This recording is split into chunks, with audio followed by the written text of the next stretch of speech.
Metropolitan విష సంస్కృతి పల్లెలకు వ్యాపిస్తోంది. ఇంతకాలం మహానగరాలు, రిసార్ట్స్కే పరిమితమైన రేవ్ పార్టీలు గ్రామాల్లోనూ నిర్వహిస్తున్నారు. పశ్చిమ గోదావరి జిల్లా నిడమర్రు మండలంలో రేవ్ పార్టీ జరుపుకుంటూ 25 మంది అడ్డంగా దొరికిపోయారు. పచ్చని పొలాలు, అక్కడక్కడ చేపల చెరువులకు కేర్ ఆఫ్ అడ్రస్ పశ్చిమ గోదావరి జిల్లా. కొల్లేరు ప్రాంతంలో ఊరికి దూరంగా చేపల చెరువుల దగ్గర ఏర్పాటు చేసుకున్న గెస్ట్ హౌస్లు అసభ్య కార్యకలాపాలకు అడ్డాగా మారుతున్నాయి. తాజాగా నిడమర్రు మండలం పత్తేపురం గ్రామ శివారులో ఉన్న ఓ ప్రైవేటు గెస్ట్ హౌస్ లో బయటపడిన రేవ్ పార్టీ భాగోతం పశ్చిమ గోదావరి జిల్లాలో కలకలం సృష్టిస్తోంది. పత్తేపురం శివారు గెస్ట్ హౌస్ లో రేవ్ పార్టీ జరుపుకుంటూ 15 మంది యువకులు, 10 మంది యువతులు దొరికిపోయారు. అశ్లీల నృత్యాలు, వ్యభిచారం సాగిస్తున్నారన్న సమాచారంతో పోలీసులు దాడి చేయగా వీరంతా పట్టుబడ్డారు.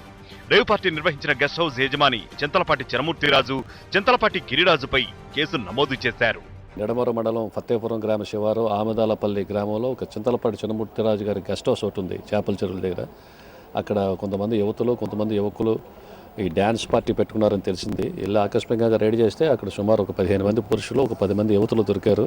ఆ 10 మంది యువతుల్లో ఒక ఆవిడ హైదరాబాద్ చెందిన బళ్ళ హేమ అనే ఆవిడ ఆర్గనైజింగ్ చేసి యువతులను తీసుకొచ్చినట్టుగా తెలుస్తుంది.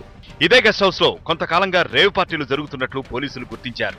వివిధ ప్రాంతాలకు చెందిన కాలేజీ యువతులను సైతం డబ్బు ఆశ చూపించి వ్యభిచార కూపంలో దింపుతున్నట్లు సమాచారం. పశ్చిమ గోదావరి జిల్లాలో వ్యాపిస్తున్న రేవ్ పార్టీల విష సంస్కృతిపై ప్రజలు ఆందోళన చెందుతూ ఉంటే ఈ తరహా కార్యకలాపాలు పునరావృతం కాబోనీయమని పోలీసులు అంటున్నారు.